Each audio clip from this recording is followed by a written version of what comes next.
সমুদ্রের ঠিক মাঝখানে অবস্থিত রহস্যময় একটি দ্বীপ, যে দ্বীপের মধ্যে বেড়াতে এসেছিল বেশ কয়েকটি পরিবার। কিন্তু এই দ্বীপে আসাটাই যেন ছিল তাদের জীবনের সবচাইতে বড় ভুল। কারণ এটি ছিল এমন একটি দ্বীপ যেখানকার একদিন সময় ছিল প্রায় 100 বছরেরও বেশি। অর্থাৎ এই দ্বীপে সময় এতটা দ্রুত এগোতে থাকে যে এখানে আসার সঙ্গে সঙ্গে মানুষের বয়স বাড়তে শুরু করে। এমনকি এই দ্বীপের মধ্যে কেউ একবার প্রবেশ করলে সে আর চাইলেও কখনো এখান থেকে বের হতে পারে না। এমনকি এই দ্বীপের মধ্যে আটকা পড়ে বয়স বেড়ে এখানেই তাদের মৃত্যু হয়ে যায়। আর এমনই এক রহস্যময় দ্বীপের মধ্যে ফেসে যায় অনেকগুলো মানুষ। কিন্তু শেষ পর্যন্ত তাদের সঙ্গে কি ঘটেছিল, তারা কি এই ভয়ানক দ্বীপে সার্ভাইভ করে বেঁচে ফিরতে পেরেছিল, সেটাই আমরা দেখব আজকের এই মুভিটির গল্পে। তাহলে চলুন ঘুরে আসা যাক অদ্ভুত এক রহস্যময় দ্বীপের গল্প থেকে। তো গল্পটি শুরু হয় আমেরিকার একটি শহরে, যেখানে আমরা গাই নামক একজন ব্যক্তিকে দেখতে পাই। গাই আজকে তার পুরো পরিবারকে নিয়ে একটি ভ্যাকেশনে যাচ্ছিল। গায়ের পরিবারে রয়েছে তার ওয়াইফ প্রিস্কা, তার মেয়ে ম্যাডক্স এবং তার ছেলে ট্রেন্ট। তাদেরকে নিয়ে ভ্যাকেশন কাটাতে গাই অনামিকা রিসোর্ট নামক অনেক দূরের একটি জায়গাতে যাচ্ছে। তো এবার প্রায় বেশ কয়েক ঘন্টা যাবৎ জঙ্গলের অনেক বড় একটি রাস্তা পাড়ি দেওয়ার পর ফাইনালি তারা তাদের রিসোর্টে এসে পৌঁছয়। আর এখানে এসেই তারা প্রচন্ড খুশি হয়ে যায়, কারণ এই রিসোর্টটিকে তারা যেমন ভেবেছিল এটা তার চাইতে অনেক বেশি সুন্দর। এরপর গাই এবং তার পরিবারকে খুব সুন্দরভাবে রিসোর্টে ওয়েলকাম জানানো হয় এবং এখানে মেড্রিড নামক একটি মেয়ে তাদেরকে এসে ওয়েলকাম ড্রিঙ্কস দেয়।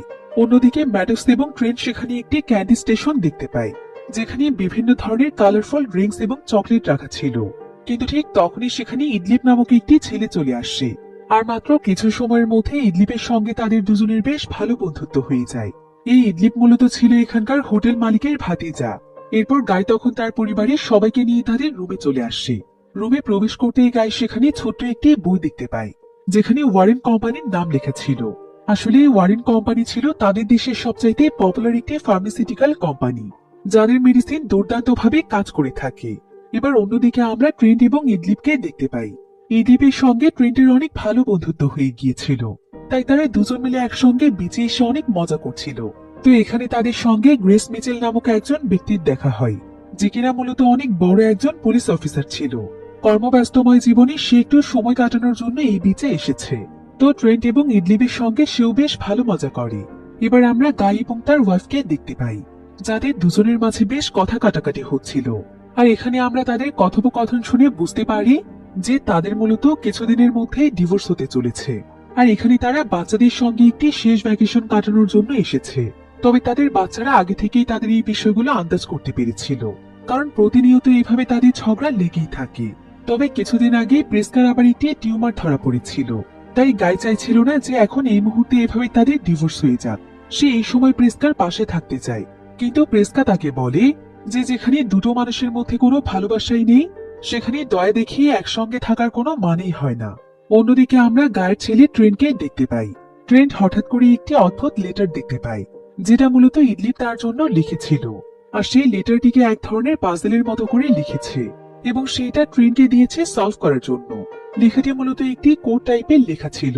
আর এই পাজলের কাগজের সাথে এমন একটি কাগজ ছিল যেখানে প্রত্যেকটি কোড ডিকোড করা ছিল, অর্থাৎ কোন পাজলে কোন লেটার হবে সেটা খুব ভালোভাবে দেয়া ছিল। তাই ট্রেন্ট ঠিক সেভাবেই এটাকে সলভ করার চেষ্টা করছিল। আর কিছুক্ষণের মধ্যে সে প্রত্যেকটি কোডকে ডিকোড করে সেই লেটারগুলো বের করে ফেলে এবং সবগুলো মিলিয়ে পুরো একটি বাক্য বের হয়, যেখানে লেখা ছিল যে আগামীকাল এখানে আইসক্রিম খাওয়ার একটি কন্টেস্ট আছে। এটা দেখে ট্রেন্ট অনেক খুশি হয়ে যায়। এবার পরের দিন গাই যখন তার পরিবারকে নিয়ে ব্রেকফাস্ট করছিল, ঠিক তখনই তাদের কাছে হোটেলের ম্যানেজার চলে আসছে। আর এক পর্যায়ে সে এখানে তাদেরকে বলে, আপনারা কি জানেন আমাদের রিসোর্ট থেকে কিছুটা দূরে খুব সুন্দর একটি বিচ আছে, যে বিচ সম্পর্কে তেমন কেউ জানে না।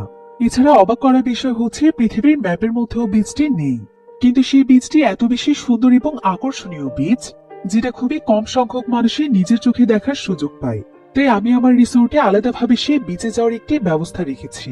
তবে সেটা সমস্ত গেস্টদের জন্য নয়, বরং এটা শুধুমাত্র আপনাদের মতো কিছু স্পেশাল গেস্টদের জন্য। তাই আপনারা কি সেখানে যেতে চান? ম্যানেজারের এই সমস্ত কথা শুনে তারা সবাই অনেক খুশি হয়ে যায়, আর তারা সেই বিচে যাওয়ার জন্য খুবই এক্সাইটেড হয়ে পড়ে। তবে ম্যানেজার এখানে তাদেরকে পরিষ্কারভাবে জানিয়ে দেয় যে সে যে তাদেরকে দ্বীপে যাওয়ার ব্যবস্থা করে দিচ্ছে, এটা যেন তারা এখানকার অন্য কোনো গেস্টের সঙ্গে শেয়ার না করে, কারণ এই ট্রিপটি শুধুমাত্র স্পেশাল গেস্টদের জন্য। এদিকে এমন সময় আমরা ম্যানেজারের ভাতিজা ইডলিপকে দেখতে পাই। ইডলিপ এখানে দূরে দাঁড়িয়ে ট্রেনকে ইশারা দিয়ে কিছু একটা বোঝানোর চেষ্টা করছিল, কিন্তু ম্যানেজার এটা দেখতে পেয়ে ইডলিপকে সেই জায়গা থেকে টেনে নিয়ে যায়। তবে এমন সময় তারা সেখানে অনেক জোরে একটি শব্দ শুনতে পায়। এরপর তারা যখন পেছনে ঘুরে তাকায়, তখন দেখা যায় এখানে পেট্রিশিয়া নামক একজন মহিলার সিজার অ্যাটাক হয়েছে, আর তার হাজবেন্ড জারেন্স ছিল একজন নার্স। তো সে এখানে পেট্রিশিয়াকে ঠিক করার চেষ্টা করছিল। এদিকে এখানে আবার একজন ডক্টর এবং তার ওয়াইফ ছিল। এই ডক্টরের নাম ছিল ডক্টর চার্লি।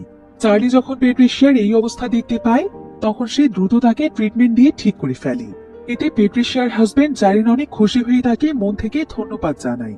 এবার কিছুক্ষণ পর আমরা গাই এবং তার পরিবারকে দেখতে পাই, যারা কিনা রিসোর্টের পক্ষ থেকে সেই গাড়ির ভেতর বসে আছে, যে গাড়িটি এখন তাদেরকে সেই সুন্দর বীজটির কাছে দিয়ে আসবে। তবে এমন সময় ট্রেন তার ব্যাগের দিকে তাকিয়ে লক্ষ্য করে যে তার ব্যাগের মধ্যে ঠিক সেরকম আরো একটি চিঠি রাখা আছে, যেটা ইডলিপ তাকে দিয়েছিল। আর সুযোগ বুঝে ইডলিপ তাকে আবারও এই চিঠিটি দিয়ে গিয়েছে। ট্রেন এখানে সেই চিঠিটি বের করে পড়তে চাইছিল, কিন্তু ঠিক এমন সময় সেখানে চার্লি এবং তার পরিবারও সেখানে চলে আসে, অর্থাৎ তারও তাদের সঙ্গে সেই বীজটিতে যাচ্ছে। চার্লির পরিবারে ছিল তার ওয়াইফ ক্রিস্টাল, তার মেয়ে কারা এবং তার 60 বছর বয়সী বৃদ্ধ মা। সেই সাথে তাদের টম নামক একটি কুকুরও ছিল। এবার প্রায় বেশ কিছুক্ষণ জার্নির পর তারা সেই বীজের কাছে পৌঁছে যায়। তবে ড্রাইভার তাদেরকে একদম বীজের সামনে নয়, বরং বীজ থেকে কিছুটা দূরে নামিয়ে দেয়। এরপর গাই এবং চার্লি ড্রাইভারকে বলে তাদেরকে বীজের কাছে এগিয়ে দেওয়ার জন্য, কিন্তু ড্রাইভার এখানে কোনোভাবেই সেখানে যেতে চাইছিল না। সে এখানে অনেক জরুরি একটি কাজের অজুহাত দেখিয়ে কোনো মতে সেই জায়গা থেকে চলে যায়, আর তাদের সবাইকে তাদের ট্রিপ এনজয় করতে বলে। এরপর চার্লি এবং গায়ের পরিবারের সবাই হাঁটতে হাঁটতে একটি পাহাড়ের রাস্তার মাঝখানে পৌঁছে যায়। আর যখনই তারা পাহাড়ের অন্ধকার রাস্তা পার হয়ে যায়, ঠিক তখনই তারা তাদের সামনে সেই সুন্দর বীজটিকে দেখতে পায়, যেটা কিনা সত্যি অনেক মনোমুগ্ধকর একটি বীজ ছিল, এবং আশেপাশের জায়গাগুলো খুবই পরিষ্কার পরিচ্ছন্ন ছিল। বীজটির এক পাশে ছিল সবুজ শ্যামলে ঘেরা সুন্দর একটি বন, এবং অপর পাশে ছিল খুব সুন্দর দেখতে বিশাল বিশাল পাথরের পাহাড়। তাই সবাই এখানকার সৌন্দর্যে একদম মুগ্ধ হয়ে যায় এবং জায়গাটিকে এনজয় করতে শুরু করে। চার্লির মা এবং তার ছোট্ট মেয়ে কারা এখানে তাদের কুকুরের সাথে অনেক এনজয় করছিল, আর ট্রেন্ট এবং ম্যাডক্স সমুদ্রের ঢেউয়ের কাছে গিয়ে খেলছিল। তবে এমন সময় ম্যাডক্স দূরে একজন ব্যক্তিকে দেখতে পায়, আর তার কাছে এই ব্যক্তিকে খুব চেনা চেনা মনে হচ্ছিল। কিছুক্ষণ লক্ষ্য করে ম্যাডক্স বুঝতে পারে যে এই ব্যক্তি আর কেউ নয়, বরং তাদের দেশের বিখ্যাত র্যাপার সেডান। ম্যাডক্স আবার সেডানের অনেক বড় একজন ফ্যান ছিল, তাই সে এখানে তার সঙ্গে কথা বলার জন্য অনেক এক্সাইটেড হয়ে যায়। কিন্তু তার বাবা গায়ে এখানে তাকে এমনটা করতে নিষেধ করে, কারণ সে যত বড়ই বিখ্যাত র্যাপার হোক না কেন, সে একান্ত নিজের মতো করে একটু সময় কাটানোর জন্য এখানে এসেছে, তাই তাকে এভাবে ডিস্টার্ব করাটা একদম উচিত নয়। তাই মেরুস তখন দৌড়ে তার ভাই ট্রেন্টের কাছে চলে যায়, যে কিনা ডক্টর চার্লির মেয়ে কারার সঙ্গে খেলছিল। এরপর তারা তিনজন মিলে একসঙ্গে সেখানে অনেক মজা করে খেলতে থাকে। কিন্তু অন্যদিকে আমরা প্রেসকে এবং গাইকে দেখতে পাই, যারা কিনা এখানে এসেও একদম চুপচাপ ছিল। এখানে আনন্দ করা তো দূরে থাক, তারা কেউ কারোর সঙ্গে কথাই বলছিল না। এতে করে বোঝাই যাচ্ছিল তাদের সম্পর্ক আসলে কতটা খারাপের দিকে যাচ্ছে। অন্যদিকে ট্রেন্ট, ম্যাডক্স এবং কারা খেলতে খেলতে এমন একটি জায়গাতে পৌঁছে যায় যেখানে অনেকগুলো পুরনো জিনিসপত্র পড়েছিল, আর এগুলো মূলত তাদের আগে যারা বেড়াতে এসেছিল তাদেরই জিনিসপত্র।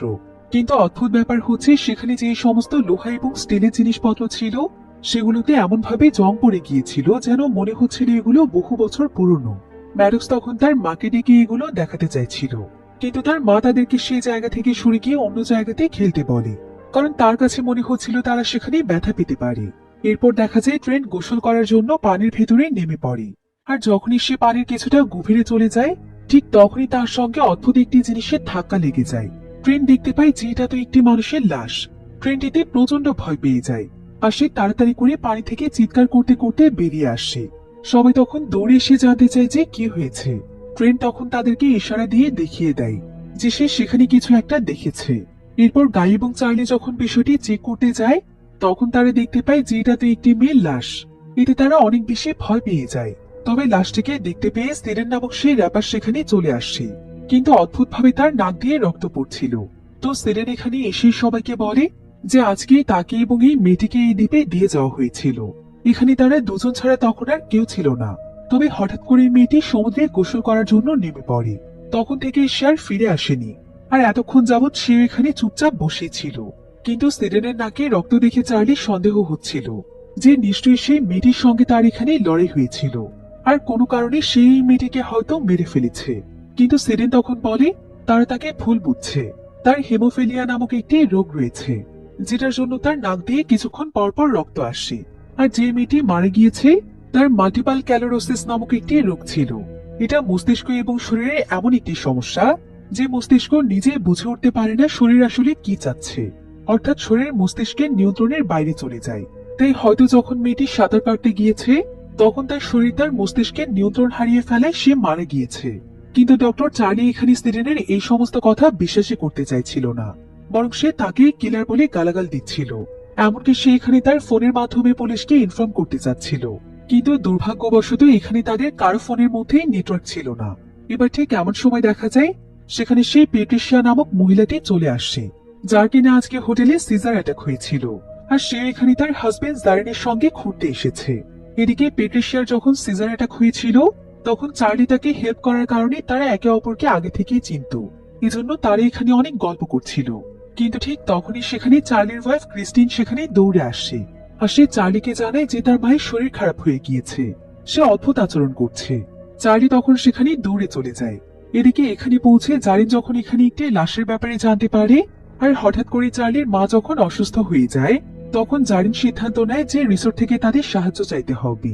কিন্তু ফোনের নেটওয়ার্ক যেহেতু এখানে কাজ করছে না তাই সে মূলত সেই জায়গাটিতে গিয়ে ফোন করতে চাইছিল যেখানে তাদেরকে ছাড়া হয়েছে। এরপর সে হাঁটতে হাঁটতে সেই পাহাড়ের চিকন রাস্তাটির মধ্যে পৌঁছে যায়। তবে অদ্ভুতভাবে তার কাছে এখন এই রাস্তাটিকে অচেনা লাগছিল। এরপর যখনই সে আরো একটু এগিয়ে যায় ঠিক তখনই যেন তার মস্তিষ্কে কিছু একটা হয়ে যায় আর সে সঙ্গে সঙ্গে অজ্ঞান হয়ে যায়। এরপর চোখ খুললে সে দেখতে পায় যে সে বিচের কিনারায় পড়ে আছে। জারিনিতে ভীষণ ভয় পেয়ে যায়। এমন সময় তার ওয়াইফ পেট্রিশিয়া তাকে জানায় যে পাহাড়ের রাস্তায় যাওয়ার পর তার কি এমন হয়েছিল, কারণ সে কিছু দূর যেতেই আবারও পাগলের মতো ছটফট করতে করতে এখানে ফিরে এসেছে এবং সঙ্গে সঙ্গে অজ্ঞান হয়ে গিয়েছে। অন্যদিকে আমরা ডক্টর চার্লি এবং তার ওয়াইফকে দেখতে পাই। চার্লির মায়ের অবস্থা এখন অনেক খারাপ হয়ে গিয়েছিল, তাই চার্লি তাকে বাঁচানোর জন্য সিপিআর দেওয়ার চেষ্টা করছিল। কিন্তু তার কিছুক্ষণ পরে চার্লির মা সেখানেই মারা যায়। চার্লি এতে প্রচন্ড কষ্ট পেয়েছিল। অন্যদিকে আমরা জারিন এবং তার ওয়াইফ পেট্রিশিয়াকে দেখতে পাই। তবে ঠিক এমন সময় সেখানে প্রেস্কা অনেক আতঙ্কিত অবস্থায় আসে আর সে জারিন এবং পেট্রিশিয়ার কাছে জানতে চায় যে তারা কি তার ছেলে মেয়েকে দেখেছে। কিছুক্ষণ আগেই তারা এখানেই ছিল। তবে প্রেস্কার কথা শুনে ট্রেন্ট এবং ম্যাডক্স দুজনেই অনেক অবাক হয়ে যায়, কারণ তারা তো তার মায়ের সামনেই দাঁড়িয়ে ছিল। কিন্তু তারপরও প্রেস্কা তাদেরকে চিনতেই পারছিল না, কারণ তারা দুজন এখন আর আগের মতো ছিল না, বরং তারা অনেক বড় হয়ে গিয়েছিল। কিছুক্ষণ আগে যে ট্রেন্ট মাত্র 6 বছর বয়সী ছিল তাকে দেখতে এখন প্রায় 11 বছর বয়সী ছেলের মতো লাগছিল। আর প্রেস্কার মেয়ে ম্যাডক্স যেখানে 8 বছরের ছিল তাকে এখন দেখতে একদম যুবতী মেয়ের মতো লাগছিল। প্রেস্কা এতে অনেক ভয় পেয়ে যায়। তবে ট্রেন্ট ভাবছিল তার মায়ের কিছু একটা হয়েছে, তাই সে দৌড়ে গিয়ে তার মাকে জড়িয়ে ধরে। এমন সময় সেখানে গায়ক তার ছেলে মেয়েকে খুঁজতে খুঁজতে চলে আসে। আর সেও এখানে তার ছেলে মেয়ের এই অবস্থা দেখে একদম অবাক হয়ে যায়, কারণ তারা সময়ের সঙ্গে সঙ্গে বড় হয়ে যাচ্ছিল। প্রেস্কা তখন কাঁদতে কাঁদতে গায়কে জড়িয়ে ধরে। গায় তখন কি করবে কিছুই বুঝে উঠতে পারছিল না। সে কোনো মতে প্রেস্কাকে শান্ত রাখার চেষ্টা করছিল। তবে এখানকার অদ্ভুত ঘটনাগুলো দেখে সবাই এতক্ষণে আন্দাজ করতে পেরেছিল যে জায়গাটি আসলে কোনো সাধারণ জায়গা নয়, বরং এখানে কোনো না কোনো রহস্য রয়েছে। তাই এখান থেকে যত দ্রুত সম্ভব বের হতে হবে। অন্যদিকে সিরেন যখন বিষয়গুলো দেখতে আসে তখন সে এখানে বাচ্চাদের এই পরিস্থিতি দেখে প্রচন্ড ভয় পেয়ে যায়। আর তার কাছে মনে হয় যে এখানে আর এক মুহূর্তের জন্য থাকা যাবে না। তাই সিরেন তখন সঙ্গে সঙ্গে দৌড়ে সেই জায়গা থেকে পালাতেই যাচ্ছিল, যেটা আবার দূর থেকে দেখতে পায় চার্লি। চার্লি তো আগে থেকে সিরেনের উপর সন্দেহ ছিল, আর এখন সিরেনকে এভাবে পালাতে দেখে তার সন্দেহ দ্বিগুণ হয়ে যায়। তাই সে দৌড়ে গিয়ে সিরেনকে ধরার চেষ্টা করছিল। কিন্তু এভাবে করে যখন তারা দুজনেই সেই পাহাড়ের রাস্তাটির কাছে পৌঁছয় এবং সামনের দিকে এগিয়ে যাওয়ার চেষ্টা করে ঠিক তখনই তাদের দুজনেরই কিছু একটা হয়ে যায়। তাদের মাথার মধ্যে এমন ভাবে প্রেসার পড়তে শুরু করে যে তারা নিজের অজান্তেই আবারও সমুদ্রের কিনারায় ফিরে এসে অজ্ঞান হয়ে যায়। আর যখন তাদের দুজনের জ্ঞান ফিরে আসে তখন তারা দুজনই নিজেদেরকে সমুদ্রের কিনারায় দেখতে পায়, যেখানে বাকি সবাই তাদের দুজনকে ঘিরে ধরেছিল। এসব কিছু দেখে তারা কেউই বুঝতে পারছিল না যে তাদের সঙ্গে এখানে আসলে কি হচ্ছে আর তারা কিভাবে এই ভয়ানক জায়গা থেকে বের হবে। তবে তারা সবাই মিলে এখানে সিদ্ধান্ত নেয় যে যা কিছু হয়ে যাক তারা হাল ছাড়বে না, যেভাবেই হোক তারা এই জায়গা থেকে বের হবে। তাই এক এক করে সবাই চেষ্টা করতে থাকে সেখান থেকে বের হওয়ার জন্য। কিন্তু দুর্ভাগ্যবশত তাদের সবার সাথে একই ঘটনা ঘটে। তাই সবাই এখানে বুঝে যায় তারা খুব বাজেভাবে এখানে ফেসে গিয়েছে। এখন এখানে সবাই এই সমস্ত ব্যাপারে কথা বলছিল। কিন্তু এমন সময় দেখা যায় চার্লি এখানে তার পকেট থেকে ছোট্ট একটি চাকু বের করে ফেলে। আর সে সেই চাকু দিয়ে সিরিনের গাল কেটে দেয়, কারণ তার এখানে মনে হচ্ছিল যে সেই মেয়েটির মৃত্যু এবং তার মায়ের মৃত্যুর পেছনে সিরেন দায়ী। তো চার্লি এখানে সিরিনের গাল কেটে দেওয়ায় সিরিন এখানে প্রচন্ড রেগে যায়। আর তার গাল দিয়ে অনেক বেশি রক্ত পড়ার কারণে বাকিরাও চার্লির উপর প্রচন্ড রেগে যায়। এমনকি সিরিনও এখানে চার্লিকে মারতেই যাচ্ছিল, কিন্তু সবাই এখানে কোনো মতে সিরিনকে থামায়। আর চার্লি এখানে সকলের কাছে ক্ষমা চায় এবং বলতে থাকে যে সে নিজের অজান্তে এই কাজটি করে ফেলেছে। সে নিজেও জানে না যে সে কেন সিরিনকে এভাবে আঘাত করেছে। এখানে চার্লির কথোপকথন শুনে মনে হচ্ছিল যে চার্লির হয়তো কোনো মানসিক সমস্যা হচ্ছে। এবার এমন সময় সবাই একটি অদ্ভুত ব্যাপার লক্ষ্য করে, সেটা হলো এইমাত্র সিরিনের গালে যে গভীর রক্তাক্ত ক্ষতটি ছিল, সেই ক্ষতটি দেখতে দেখতে মুহূর্তের মধ্যেই ঠিক হয়ে গিয়েছে। আর এখন শুধুমাত্র তার গালের মধ্যে একটি ছোট্ট দাগ রয়েছে। কিন্তু স্বাভাবিকভাবে এত বড় একটি ক্ষত ভালো হওয়ার জন্য প্রায় 2 থেকে 3 মাসের মতো সময়ের প্রয়োজন, কিন্তু সেই ক্ষত কিনা মাত্র কয়েক সেকেন্ডের মধ্যে ভালো হয়ে গেল। এখন এই সমস্ত কথা চিন্তা করতে করতে সবাই ভীষণ ভয় পেয়ে যায়। কিন্তু যেহেতু সিরিনের সঙ্গে এমনটা ঘটেছে, তাই চার্লি আবারও সিরিনের উপর সন্দেহ করছিল। তার কাছে মনে হচ্ছিল যে সবকিছুর পেছনে সিরিনই দায়ী। হয়তো এটা সিরিন এবং তার টিমের কোনো ট্র্যাপ হতে পারে। কিন্তু বাকিরা এখানে বুঝতে পেরেছিল যে এই জায়গাটিতে সময়ের কোনো হেরফের রয়েছে। হয়তো এই জায়গাটি সময় খুব দ্রুত পেরিয়ে যায়, এজন্যই ম্যাডক্স এবং ট্রেন্ট এত তাড়াতাড়ি বড় হয়ে যাচ্ছে। আর সিরিনের ক্ষতটিও এত দ্রুত শুকিয়ে গিয়েছে। এদিকে এমন সময় দেখা যায় চার্লিদের সঙ্গে তাদের টম নামক যে ছোট্ট পোষা কুকুরটি ছিল, যে কিনা কিছুক্ষণ আগে অনেক সুন্দরভাবে খেলে বেড়াচ্ছিল, সেই টম এখন মৃত্যুর কোলে ঢলে পড়েছে। আর চার্লি এবং বাকি সবাই যখন তাকে দেখতে আসে, তখন কিছুক্ষণের মধ্যে সে মারা যায়। আর এইটুকু সময়ের মধ্যে কুকুরটির আকৃতিতেও পরিবর্তন এসেছিল, অর্থাৎ কুকুরটি বড় হয়ে গিয়েছিল। এর মানে হচ্ছে কুকুরটিও এখানে অস্বাভাবিকভাবে বেড়ে গিয়েছে এবং তার বয়স হয়ে যাওয়ায় সে মৃত্যুবরণ করেছে। এদিকে ঠিক এমন সময় দেখা যায় প্রিস্কা হঠাৎ করে অসুস্থ হয়ে যায়। তার পেটের মধ্যে প্রচন্ড ব্যথা শুরু হয়ে যায়। গাই তখন এখানে সবাইকে বলে যে প্রিস্কার পেটে একটি ছোট টিউমার রয়েছে, হয়তো এটাই টিউমারেরই ব্যথা হতে পারে। সবাই তখন প্রিস্কার টিউমারটিকে চেক করছিল। আর যেহেতু এখানে চার্লি একজন ডক্টর ছিল এবং জারেন একজন নার্স ছিল, তাই তারা টিউমারের ব্যাপারে বেশ ভালোভাবেই জানতো।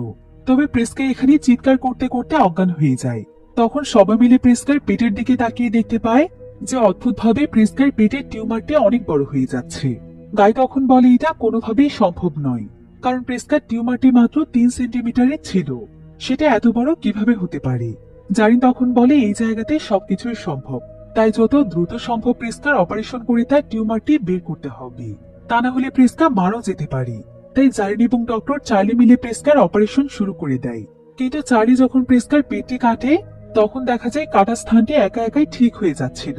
তাই চার্লি টিউমারটিকে বের করার কোনো সুযোগই পাচ্ছিল না। এরপর চার্লি তখন সবাইকে বলে যে সে যখনই পেটটি কেটে দেবে, তখন সবাই যেন তাদের হাত দিয়ে জায়গাটিকে ফাঁকা করে ধরে রাখে। এতে করে সে টিউমারটিকে বের করে আনতে পারবে। এরপর চার্লির কথা মতো চার্লি যখন তার পেট কেটে দেয়, তখন সবাই তার পেটের কাটা অংশটিকে টেনে ধরে। ফলে চার্লি খুব দ্রুত সময়ে টিউমারটিকে বের করে নিয়ে আসে। এরপর তারা সবাই হাত সরিয়ে দিলে দেখা যায় প্রিস্কার অপারেশনের জায়গাটি সঙ্গে সঙ্গে ঠিক হয়ে যায় আর তার জ্ঞান ফিরে আসছে। অন্যদিকে সিরিন একটু হাঁটতে হাঁটতে সেই মেয়েটির লাশের কাছে চলে আসছে, যে কিনা তার সঙ্গে এসে এখানে মারা গিয়েছিল। আর সে কোনো কিছু চিন্তা না করে যখনই লাশের উপর থেকে কাপড় সরিয়ে দেয়, তখন সে প্রচন্ড ভয় পেয়ে গিয়ে সেখানে চিৎকার করে ওঠে। আর সে সবাইকে এখানে আসতে বলে। এরপর সবাই এখানে এসে দেখতে পায় যে সেই মেয়েটির লাশটি এখন একদম পুরোপুরি একটি কঙ্কালে পরিণত হয়েছে। সেখানে লাশের কোনো রক্ত মাংসের চিহ্ন পর্যন্ত ছিল না। এটা দেখে তারা সবাই অনেক ভয় পেয়ে যায়। বিশেষ করে প্রেস্কা তো একদম অবাক হয়ে গিয়েছিল, কারণ প্রেস্কা মূলত একটি মিউজিয়ামে কাজ করত। তাই সে জানতো যে একটি লাশের এভাবে পৌঁছতে কত বেশি সময় লাগতে পারে। এরপর তারা সবাই একে অপরের দিকে তাকিয়ে লক্ষ্য করে যে আস্তে আস্তে তাদের বয়সও বেড়ে যাচ্ছে। তাদের চেহারায় ভাঁজ পড়তে শুরু করেছে, অর্থাৎ এখানে আরো বেশি সময় থাকলে বয়স বৃদ্ধির সঙ্গে সঙ্গে তারা সবাই মারা যেতে পারে। এদিকে প্রেস্কা যেহেতু একটি মিউজিয়ামে কাজ করত, তাই সে এখানে তার বাচ্চাদের শারীরিক বৃদ্ধি এবং এখানকার সময়ের উপর নির্ধারণ করে বলে যে এখানে প্রতি ঘন্টায় প্রায় 2 বছরের মতো সময় পার হয়ে যায়। এখন সবাই মিলে এখানে হিসেব করে দেখতে পায় যে এখানে প্রতি ঘন্টায় যদি 2 বছর করে সময় পার হয়ে যায়, তাহলে এখানে একদিনে পার হয়ে যাবে প্রায় 50 বছরের বেশি সময়। তাই যদি তারা আগামীকাল পর্যন্ত এখানে থাকে, তাহলে শুধুমাত্র তাদের বাচ্চাদেরকে বাদ দিয়ে তারা সবাই মারা যাবে। তাই সবাই এখান থেকে বের হওয়ার রাস্তা খোঁজার চেষ্টা করছিল। তবে এমন সময় সবাই লক্ষ্য করে যে তাদের মাঝে ট্রেন্ট এবং কারা ছিল না। সবাই এতে অনেক দুশ্চিন্তায় পড়ে যায়, আর তারা ট্রেন্ট এবং কারাকে ডাকতে থাকে। কিছুক্ষণ পর ট্রেন্ট এবং কারা যখন একটি তাঁবু থেকে বেরিয়ে আসে, তখন তারা সবাই কারাকে দেখে একদম অবাক হয়ে যায়, কারণ কারা এখন প্রেগনেন্ট ছিল। আসলে কারা এবং ট্রেন্টের শারীরিক বৃদ্ধির কারণে তাদের হরমোনাল পরিবর্তন হয়েছিল। এজন্য তারা নিজের অজান্তে একে অপরের কাছে চলে আসে। আর যেহেতু এখন এখানে সময় অনেক দ্রুত গতিতে চলছে, তাই কারা অলরেডি প্রেগনেন্ট হয়ে গিয়েছে। এসব দেখে জারিন তখন বলে, এখানে যে হিসেবে সময় চলছে সেই হিসেবে কারা এখন 5 মাসের প্রেগনেন্ট, আর মাত্র কয়েক মিনিটের মধ্যেই তার ডেলিভারির সময় চলে আসবে। একথা শুনে প্রেসকা তার মেয়ের জন্য অনেক ভয় পেয়ে যায়, আর কারো এখানে অনেক বেশি আতঙ্কিত হয়ে ওঠে। আর মাত্র কয়েক মিনিটের মধ্যেই দেখা যায় সেখানে কারার লিভার পেইন শুরু হয়ে যায়। সবাই তখন কারাকে একটি জায়গাতে শুয়ে তার ডেলিভারি করিয়ে ফেলে। কিছুক্ষণের মধ্যেই নতুন একটি বাচ্চার কান্নার আওয়াজ শুনতে পেয়ে সবাই অনেক খুশি হয়ে যায়, আর সবাই দৌড়ে বাচ্চাটিকে দেখতে আসে। কিন্তু ততক্ষণে বাচ্চাটি মারা যায়। আসলে এখানকার সময় যেহেতু মানুষের কোষের উপর কাজ করছিল, তাই এত দ্রুত গতির কার্যকারিতায় বাচ্চাটি তার শরীরে মানিয়ে নিতে পারেনি। এজন্য জন্মের কিছুক্ষণ পরে সে মারা যায়। তাই মুহূর্তের মধ্যে সবার খুশি যেন এখানে শেষ হয়ে যায়। বিশেষ করে ট্রেন্ট তো এখানে একদম পাগলের মতো হয়ে গিয়েছিল, কারণ সে তার জীবনে প্রথমবার বাবা হতে যাচ্ছিল। কিন্তু এভাবে চোখের সামনে নিজের সন্তানের মৃত্যু দেখাটা কোনো বাবার পক্ষেই সম্ভব নয়। তবে সবাই তাকে এখানে সান্ত্বনা দেওয়ার চেষ্টা করছিল। অন্যদিকে ডক্টর চার্লির মানসিক অবস্থা অনেকটাই খারাপ হয়ে গিয়েছিল। আসলে তার আগে থেকে একটি মানসিক ডিসঅর্ডার ছিল, আর এখানে আসার পর সেটা আরো ভালোভাবে দেখা দিয়েছে। এখন তো সে এখানে আরো আবল তাবল কথা বলতে শুরু করেছে। এমনকি সে এখানে সবকিছুর জন্য এখন জারিনকে দায়ী মনে করছে। সে জারিনকে বলছে জারিনের জন্য নাকি তারা এখানে ফেসে গিয়েছে। এরপর সে এখানে জারিনকে তার চাকু দিয়ে মারতে যাচ্ছিল। তবে এমন সময় তার ওয়াইফ ক্রিস্টিন তাকে শান্ত করার চেষ্টা করে। কিন্তু চার্লির মস্তিষ্কের অবস্থা এতটাই খারাপ হয়ে গিয়েছিল যে সে এখানে তার ওয়াইফ ক্রিস্টিনকেও অনেক উল্টোপাল্টা কথা বলতে শুরু করে। ক্রিস্টিনের আসলে ক্যালসিয়াম জনিত একটি রোগ ছিল, যার কারণে সে অনেক বেশি রোগা ছিল। আর এখন যেহেতু সময়ের সঙ্গে সঙ্গে তার বয়স বেড়ে চলেছে, তাই চার্লি এখানে তাকে বলে তার মতো কুৎসিত মেয়ে সে কোনোদিনও দেখেনি। আর আজ থেকে সে তাকে তার চোখের সামনে দেখতে চায় না। এখন নিজের হাজবেন্ডের মুখে এমন কথা শুনে ক্রিস্টিন অনেক বেশি কষ্ট পায়, কারণ ক্রিস্টিন সবসময় নিজেকে নিয়ে অনেক প্রাউড ফিল করত। আর সে নিজেকে খুবই সুন্দরী ভাবত এবং সবসময় নিজেকে ফিট এবং সুন্দর রাখার চেষ্টা করত। কিন্তু এখানে সময়ের সঙ্গে সঙ্গে তার বয়স বৃদ্ধির কারণে নিজের সৌন্দর্য হারিয়ে এমন কথা শোনার পর সে এটা মানতে পারছিল না। তাই সে সেখান থেকে উঠে সকলের কাছ থেকে অনেক দূরে গিয়ে একটি জায়গাতে বসে থাকে। অন্যদিকে আমরা সিরেনকে দেখতে পাই। সিরেন এসব কিছুর উপর অনেক বিরক্ত হয়ে একটি জায়গাতে বসেছিল এবং সে বোঝার চেষ্টা করছিল যে আসলে কি করলে এই জায়গা থেকে সে বের হতে পারবে। কিন্তু এদিকে চার্লি পুরোপুরি ভাবে তার মানসিক ভারসাম্য হারিয়ে ফেলেছিল। তাই সে যখনই তার সামনে সিরেনকে দেখতে পায়, তখন সে যেন একদম পাগলের মতো হয়ে যায়। আর সে সঙ্গে সঙ্গে সিরেনের উপর হামলা করে বসে। সে এখানে মারতে মারতে অনেক নির্মম ভাবে সিরেনকে মেরে ফেলে। আর সবাই সিরেনের চিৎকার শুনে দৌড়ে আসে। তবে ততক্ষণে সিরেন সেখানে মারা যায়। এখন এই সমস্ত পরিস্থিতি সকলের মনে অনেক বেশি আতঙ্কের সৃষ্টি করেছিল। সবাই এখানে পুরোপুরি ভাবে বুঝতে পেরেছিল যে তাদেরকে মূলত এই দ্বীপে মৃত্যুর ফাঁদের মধ্যেই ফাঁসানো হয়েছে। হয়তো মৃত্যু ছাড়া এখান থেকে বের হওয়ার আর কোনো উপায় নেই। তবে এমন সময় অনেক অদ্ভুত একটি জিনিস লক্ষ্য করা যায়। সেটা হলো এই বীজ থেকে অনেক দূরের একটি পাহাড়ের উপরে একজন ব্যক্তিকে দেখা যায়, যে কিনা কোনো একটি যন্ত্রের সাহায্যে এখানকার প্রত্যেকটি মানুষের উপর নজর রাখছিল। এদিকে এবার বীজের সামনে দাঁড়িয়ে সবাই প্ল্যান করছিল যে কিভাবে তারা এখান থেকে বের হতে পারবে। তবে এমন সময় জারিন বলে যে তার এখানে আর অপেক্ষা করার সময় নেই, কারণ তার ওয়াইফ প্যাট্রিশিয়ার যে কোনো সময় সিজার অ্যাটাক হতে পারে, আর সঠিক সময়ে মেডিসিন না পেলে সে মারা যাবে। তাই তাকে যেভাবেই হোক এখান থেকে বের হওয়ার রাস্তা বের করতে হবে। জারিন আসলে এখানে আসার পর একটি জিনিস লক্ষ্য করেছিল যে প্যাট্রিশিয়া এই দ্বীপে আসার পর তার একবারের জন্য সিজার অ্যাটাক হয়নি, যেটা কিনা খুবই অদ্ভুত একটি বিষয় ছিল, কারণ এতক্ষণই তার অনেকবার সিজার অ্যাটাক হয়ে যাওয়ার কথা।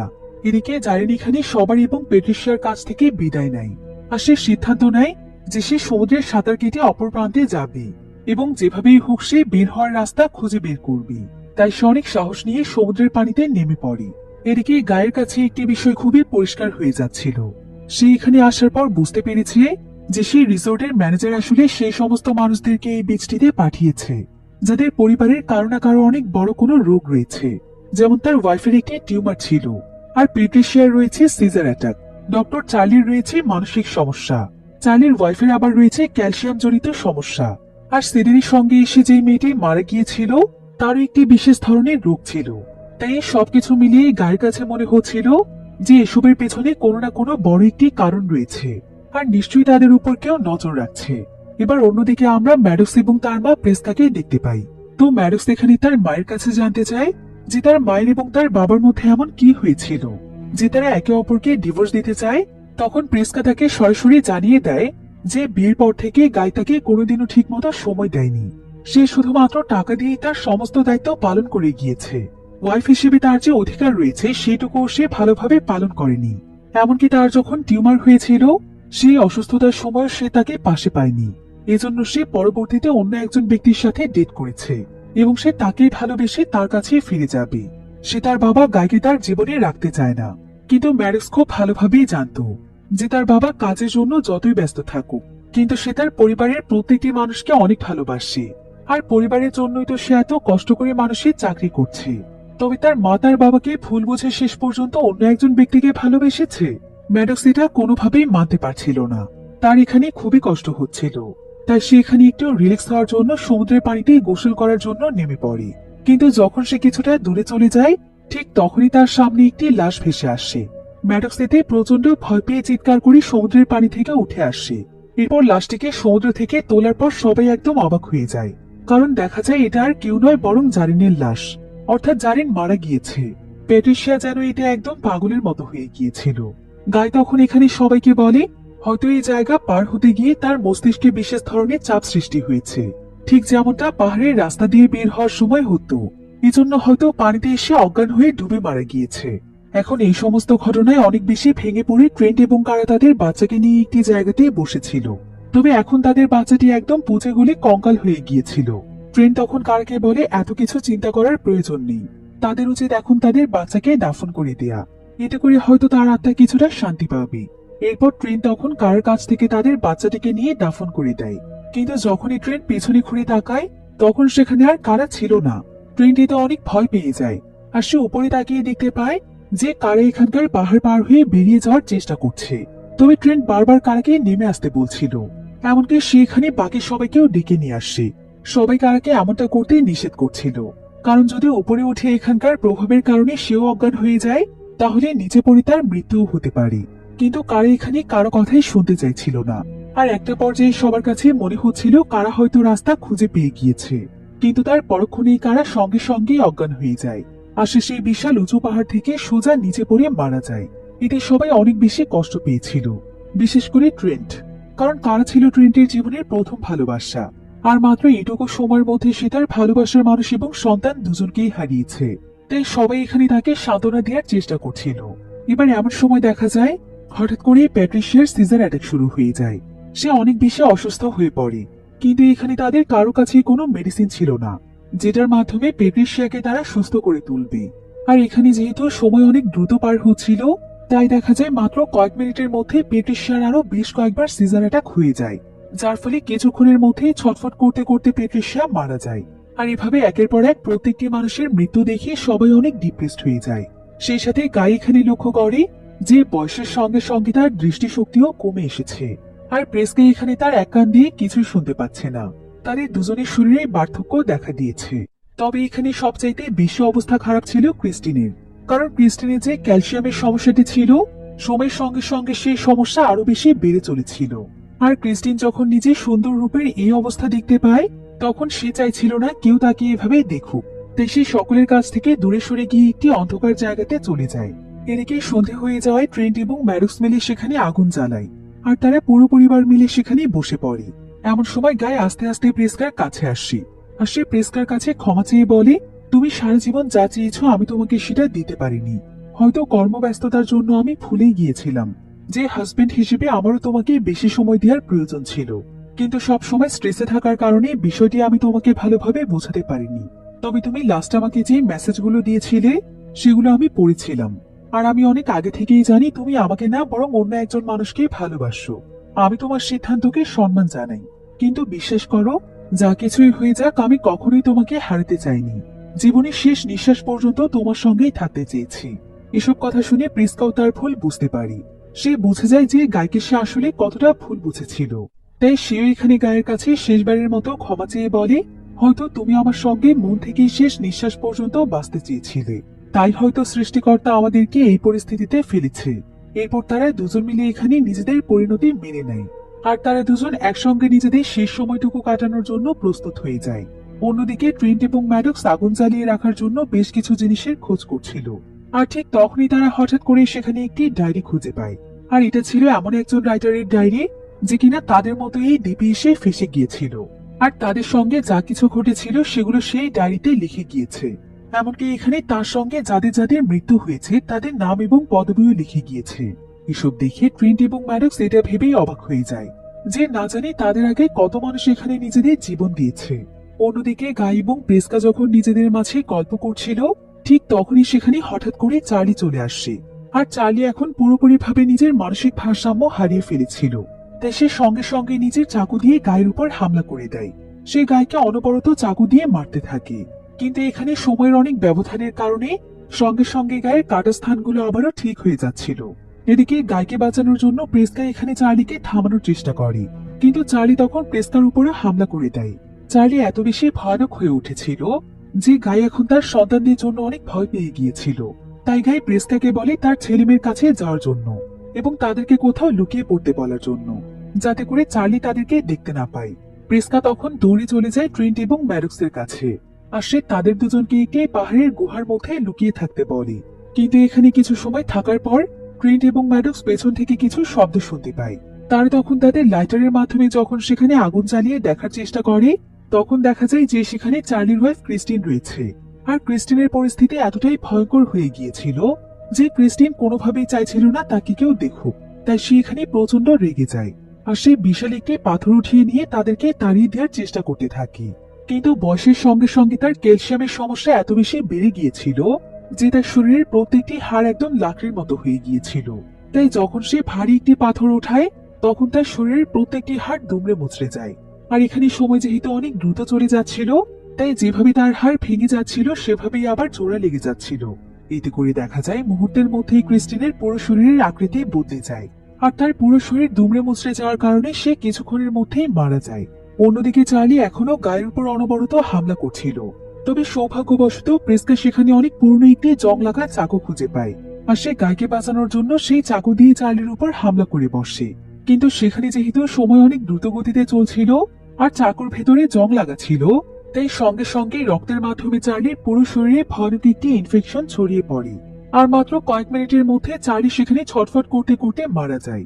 এখন এই বীজের মধ্যে শুধুমাত্র বেঁচে ছিল গাই এবং তার পরিবার। তবে সময় বাড়ার সঙ্গে সঙ্গে গাই এবং প্রেস্কার বয়স অনেক বেশি বেড়ে যাচ্ছিল। বিশেষ করে গাই এখন নিজের স্মৃতিশক্তিও ভুলতে বসেছিল। সেখানে প্রেস্কাকে বলে, আমাদের মধ্যে কি কোনো বিষয় নিয়ে ঝগড়া হচ্ছিল? তবে প্রেস্কা তখন তাকে সান্ত্বনা দিয়ে বলে যে তারা সবসময় একসঙ্গে অনেক হ্যাপি ছিল। এই বলে প্রেস্কা গায়ের মাথা তার ঘাড়ে রাখে। এবার কিছু সময় পার হয়ে যাওয়ার পর দেখা যায় গাই সেখানে হাসতে হাসতে মৃত্যুবরণ করে। গায়ের মৃত্যুতে ট্রেন্ট এবং ম্যাডক্স দুজনে অনেক ভেঙে পড়েছিল, তবে প্রেস্কা এটা মেনে নিয়েছিল, কারণ সে জানতো যে কিছুক্ষণ পর সেও মারা যাবে। সে তখন আস্তে আস্তে সমুদ্রের কিনারার কাছে যায়, আর যখন সে সেখানে আরো কিছু সময় দাঁড়িয়ে থাকে তখন বয়স হয়ে যাওয়ার কারণে সেও মারা যায়। এদিকে ম্যাডক্স এবং ট্রেন্ট তাদের মা বাবা দুজনকেই হারিয়ে একদম দিশেহারা হয়ে পড়ে। বীচের কিনারায় বসে কাঁদতে কাঁদতে তারা সেদিন সারা রাত পার করে দেয়। এরপর সেদিন সকালবেলা দেখা যায় বীচের মধ্যে আরো অনেক সময় পার হয়ে যাওয়ার কারণে ট্রেন্ট এবং ম্যাডক্স দুজনেরই বয়স বেড়ে গিয়েছে। এখন তারাও বেঁচে ফেরার আশা ছেড়ে দিয়ে সেখানে চুপচাপ সময় কাটাতে শুরু করে। তারা সেখানে বালু দিয়ে ক্যাসেল বানাতে শুরু করে। কিন্তু ঠিক এমন সময় ট্রেন্টের মনে পড়ে যায় যে যখন তারা এখানে আসছিল তখন সে রিসোর্টের ম্যানেজারের ভাতিজা ইডলিপ তাকে একটি চিঠি দিয়েছিল, যেটা কিনা মূলত কোড ল্যাঙ্গুয়েজ দিয়ে লেখা ছিল। কিন্তু সময়ের অভাবে সে সেটাকে ডিকোড করে দেখেনি, তাই এখন সে সেই চিঠিটি এনে ডিকোড করতে শুরু করে। আর ডিকোড করার পর সেখানে একটি বাক্য বের হয়, সেটা হলো আমার আঙ্কেলের কোরাল একদমই পছন্দ না। ট্রেন্ট এতে বুঝতে পারে যে কোরাল শব্দটির মাধ্যমে ইডলিপ হয়তো তাকে কোনো ইঙ্গিত দিতে চেয়েছে। হতে পারে কোনো কোরালের মাধ্যমে হয়তো এই জায়গা থেকে বের হওয়া সম্ভব। আর কোরাল হচ্ছে সামুদ্রিক কিছু ছোট ছোট প্রাণী, যার কিনা একসঙ্গে একত্রিত হয়ে বিশাল বড় পাথরের মতো একটি জায়গা তৈরি করে ফেলে। আর কোরালকে দেখতে অনেকটা গাছের শেকড়ের মতো মনে হয়। তো ট্রেন্ট এবং ম্যাডক্স এখানে সিদ্ধান্ত নেয় যে তারা এখানকার কোরাল খুঁজে বের করবে। হতে পারে এটাই তাদের বেঁচে ফেরার শেষ একটি সুযোগ। এরপর তারা দুজন যখন সমুদ্রের পানির দিকে তাকায় তখন তারা সেখানে বিশাল বড় একটি কোরাল দেখতে পায়। আর তারা আস্তে আস্তে সেই কোরালের দিকে এগিয়ে যায়।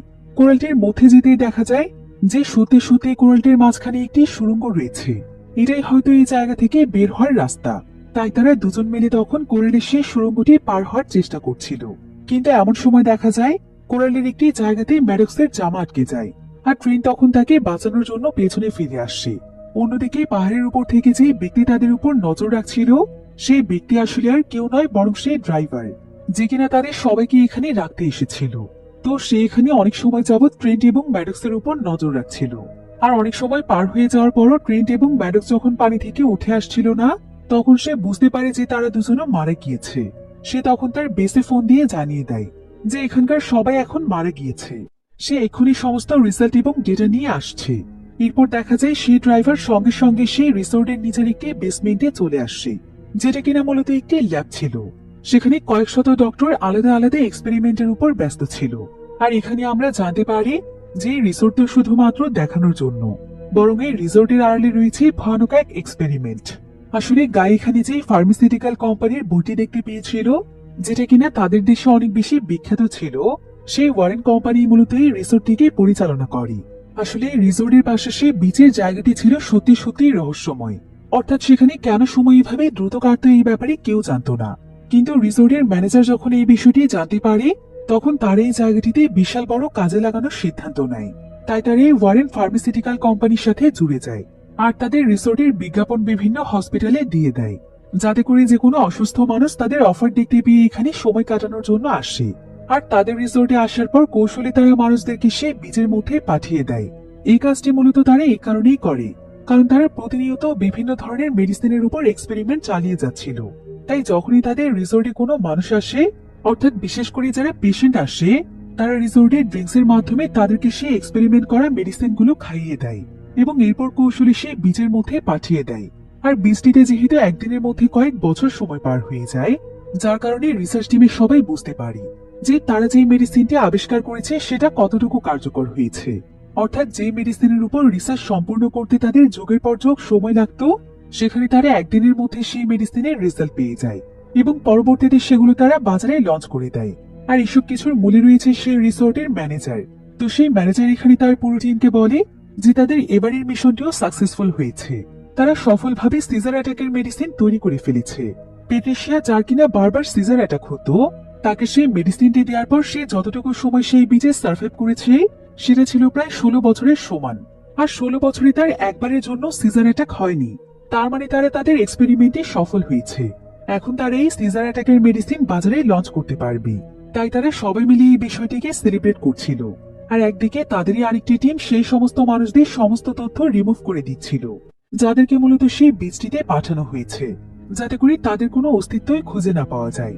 অন্যদিকে আমরা সেই কোরালটিকে দেখতে পাই, যেখানে ট্রেন্ট এবং ম্যাডক্স এখনো বেঁচে আছে।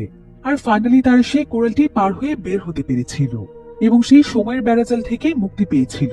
ট্রেন্ট তখন তার বোন ম্যাডক্সকে নিয়ে সোজা সেই পুলিশ অফিসারের কাছে আসে, যাদের সঙ্গে তার গতকালই বিচে দেখা হয়েছিল। ট্রেন্ট এবং ম্যাডক্স তখন সেই পুলিশ অফিসারকে সবকিছু জানিয়ে দেয় এবং তাকে সেই ডায়েরিটিও দিয়ে দেয়, যে ডায়েরিটি তারা বিচের মধ্যে খুঁজে পেয়েছিল, যেখানে কোনো রাইটার সেখানে মারা যাওয়া বিভিন্ন মানুষের তথ্য লিখে গিয়েছে। সে অফিসার তখন সঙ্গে সঙ্গে তার মেইন অফিসে ফোন দেয় এবং যে সমস্ত মানুষের মৃত্যুর কথা ডায়েরিতে লেখা ছিল তাদের ব্যাপারে তদন্ত চালাতে বলে। এরপর জানা যায় ট্রেন্ট এবং ম্যাডক্স যা বলেছে সবকিছুই সত্যি, কারণ সেই ডায়েরির মধ্যে যতজন মানুষের অ্যাড্রেস এবং নাম লেখা ছিল, তারা প্রত্যেকে অনেক বছর ধরে গায়েব হয়ে গিয়েছিল। তাই সেই অফিসার তখন তার পুরো টিম নিয়ে সেই পুরো রিসোর্টকে ঘিরে ফেলে।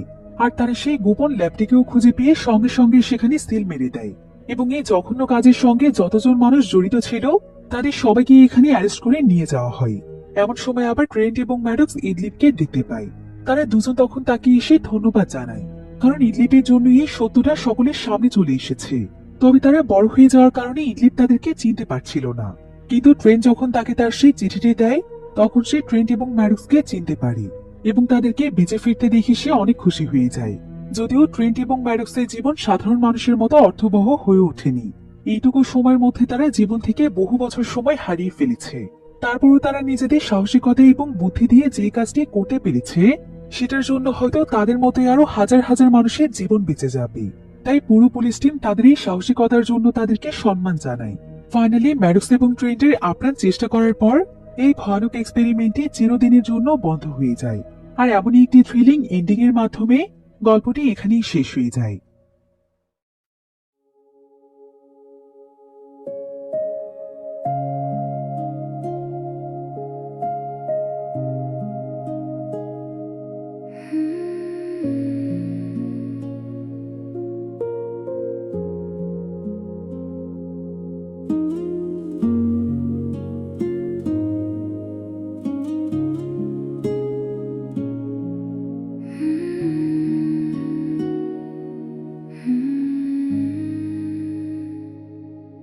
Morning fades beyond the hills, leaving traces soft and still.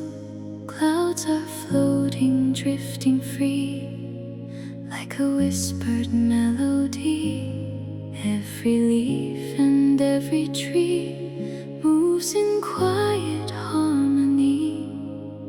Nothing asking, nothing loud, only peace beneath the clouds.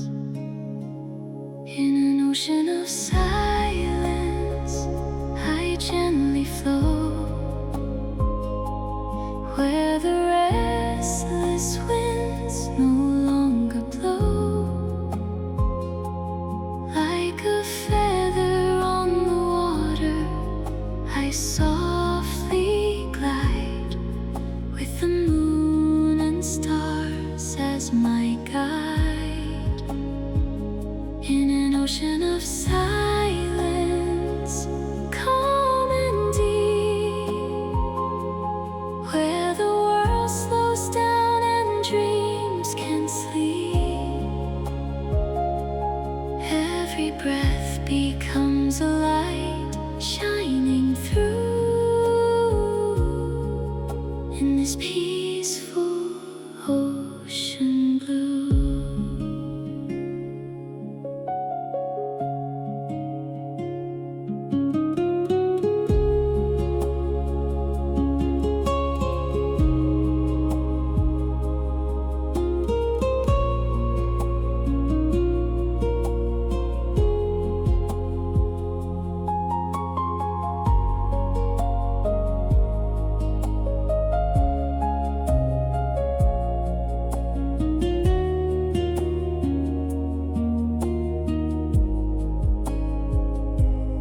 Golden rays begin to fade, painting colors in the shade.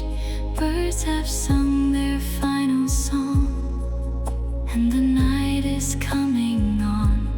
Candles dancing in the dark, tiny flames, a gentle spark, holding moments soft and bright in the arms of endless night. In an ocean of silence, I gently flow, where the restless winds no longer blow. Like a feather on the water, I softly glide, with the moon and stars as my guide. No destination, no race to run, just the earth, the sky, the setting sun. Every heartbeat slows its pace, finding comfort, finding grace. Ocean of silence, carry me across your endless serenity, until the dawn begins anew.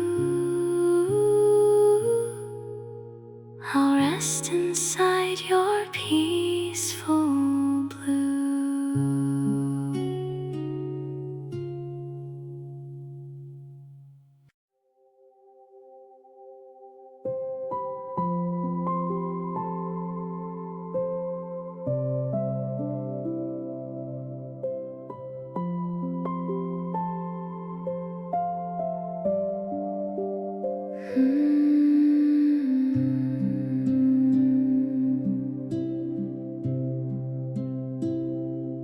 Morning fades beyond the hills, leaving traces soft and still. Clouds are floating, drifting free, like a whispered melody. Every leaf and every tree moves in quiet harmony. Nothing asking, nothing loud, only peace beneath the clouds. In an ocean of silence, I gently float, where the restless winds no longer blow. Like a feather on the water, I softly glide, with the moon and stars as my guide. In an ocean of silence, calm and deep, where the world slows down and dreams can sleep. Every breath becomes a light, shining through in this peaceful ocean blue.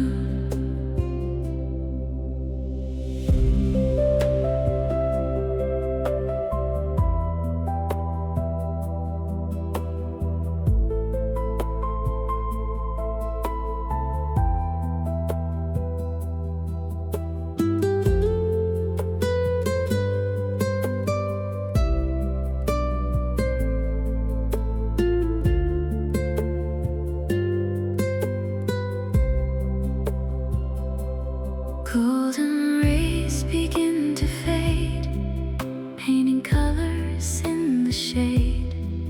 Birds have sung their final song, and the night is coming on. Candles dancing in the dark, tiny flames, a gentle spark, holding moments soft and bright in the arms of endless night.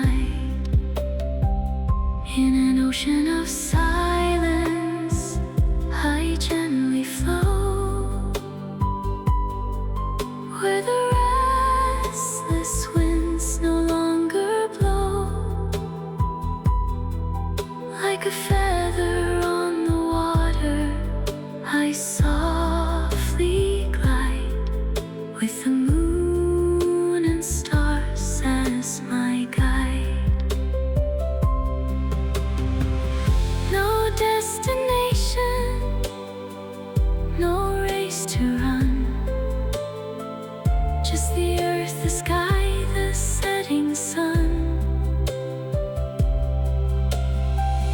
Every heartbeat slows its pace, finding comfort, finding grace.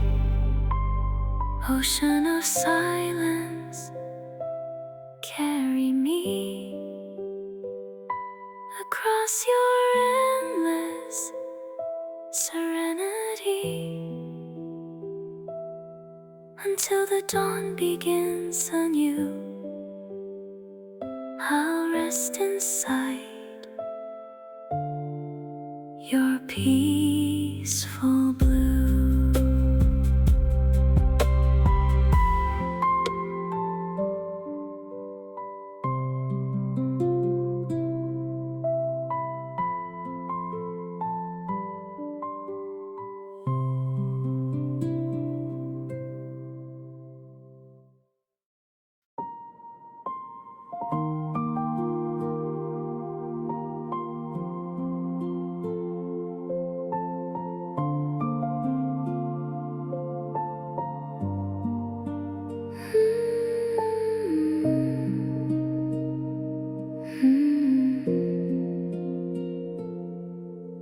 Close your eyes and breathe the night.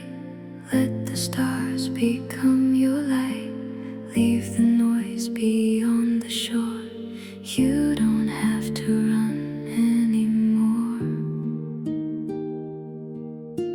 Gentle waves upon the sea, carry all your thoughts for free.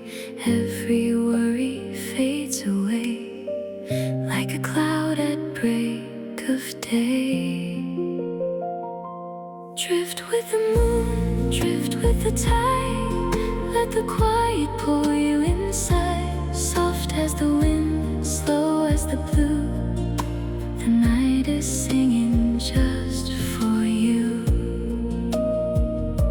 Drift with the moon, float through the sky. No need to hurry, no need to try. Wrapped in a dream, peaceful and true. The world grows still around you.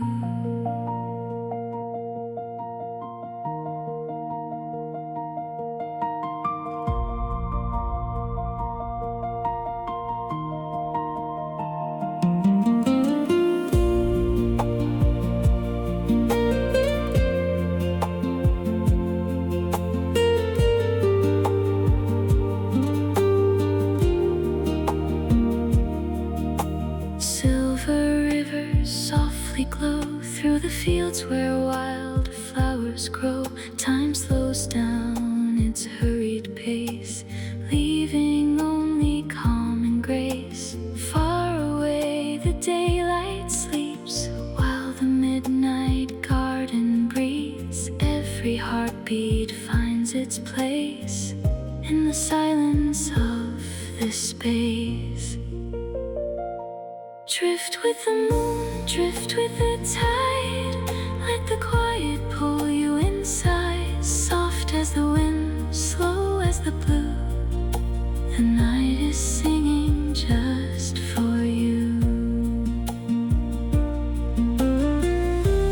Nothing to chase, nothing to fear.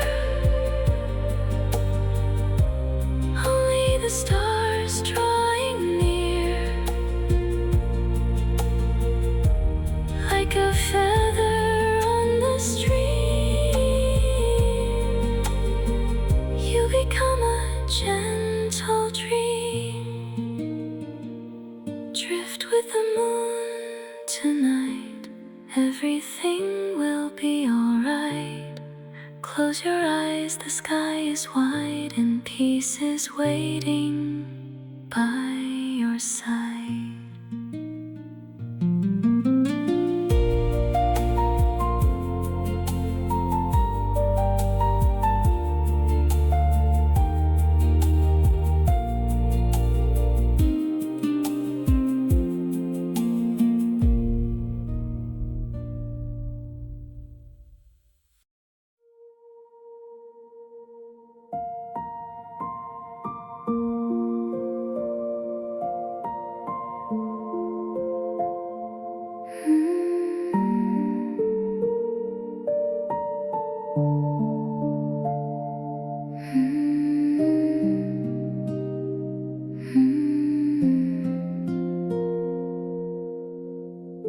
Close your eyes and breathe the night.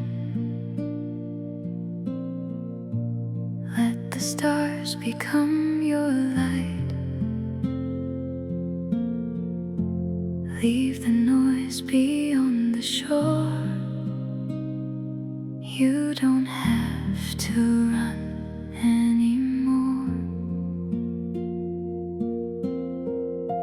Gentle waves upon the sea, carry all your thoughts for free. Every worry fades away like a cloud at break of day. Drift with the moon, drift with the tide. Let the quiet pull you inside.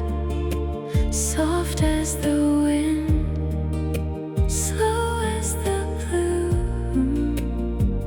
The night is singing just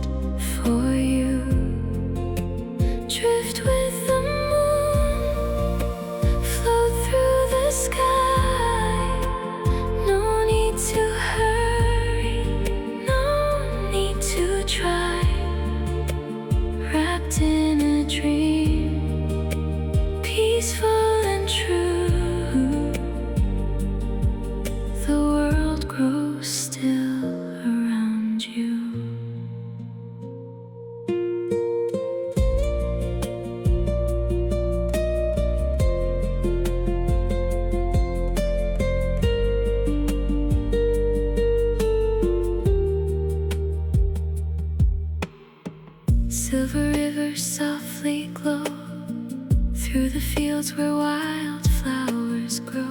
Time slows down its hurried pace, leaving only calm and grace. Far away the daylight sleeps, while the midnight garden breathes. Every heartbeat finds its place in the silence of this space.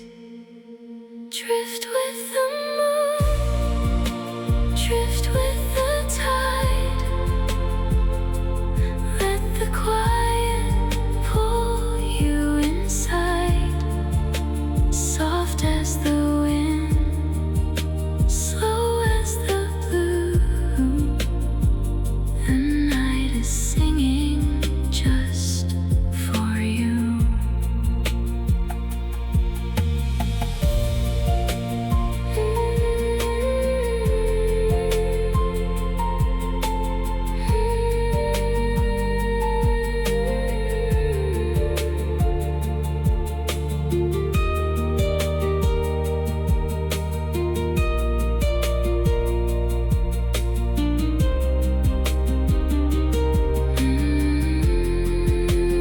Nothing to chase, nothing to fear, only the stars drawing near. Like a feather on the stream, you become a gentle dream. Drift with the moon tonight. Everything will be alright. Close your eyes, the sky is white, and peace is waiting by your side.